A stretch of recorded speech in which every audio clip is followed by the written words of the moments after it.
الرحمن الرحیم۔ السلام علیکم۔ لاکھوں کروڑوں درود و سلام حضرت محمد صلی اللہ علیہ وآلہ وسلم اور آپ کی آل و صحاب پر۔ میرا نام محمد شہباز۔ آج پاکستان کی ایک ایسی ایئر لائن یعنی PIA کی نجکاری کا عمل شروع ہے اور آج ہی اس کو نجکاری کو مکمل کرنے کا پلان بنایا گیا۔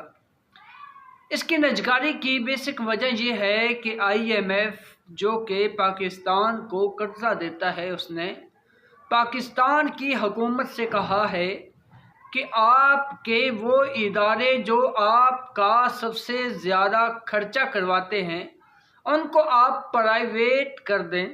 تو جب نظر دوڑائی گئی تو پہلے نمبر پر PIA یعنی پاکستان ایئر لائن جو کہ پاکستان کا خرچہ کروانے میں تقریباً پہلے نمبر پر موجود تھی۔ تو IMF نے کہا کہ آپ ستمبر میں اس کی نجکاری مکمل کریں، تو حکام نے 1 مہینے کی مہلت مانگی اور کہا کہ ہم اس نجکاری کے عمل کو اکتوبر تک لے کر جائیں گے۔ آج اکتوبر کا آخری دن ہے یعنی 31 اکتوبر، اور آج تک IMF کو یہ بتانا لازمی ہے کہ ہم نجکاری کر رہے ہیں۔ بیسک یہ دیکھتے ہیں کہ PIA یعنی پاکستان ایئر لائن یہ کب بنی۔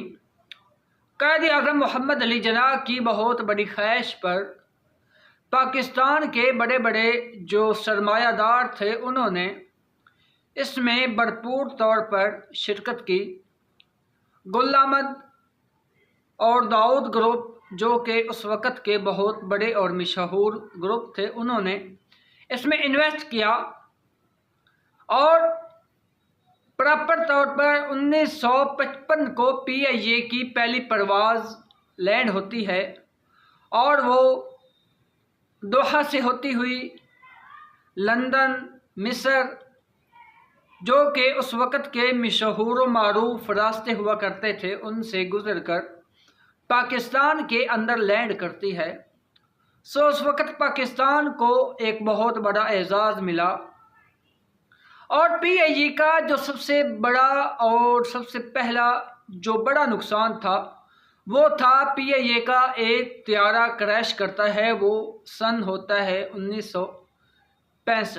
1965 کو تقریباً 122 افراد کے ساتھ PIA کا ایک طیارہ کریش کرتا ہے، جس سے پاکستان کو ایک بہت نقصان اٹھانا پڑتا ہے۔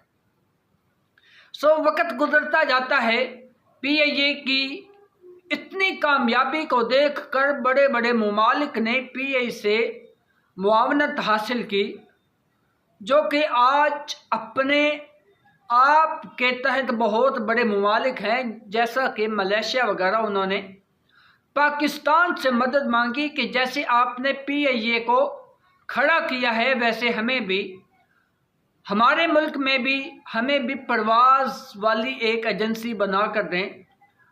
حکومت اور اس وقت کے جو اداروں کے رہنما تھے انہوں نے ان کی مدد کی، اور آج ان کی جو ایئر لائنز ہیں وہ دنیا کی بہترین ایئر لائنز میں سے ہیں، جبکہ بدقسمتی سے پاکستان کی جو PIA ہے یہ 2005-06 سے یہ خسارے میں چلی جاتی ہیں۔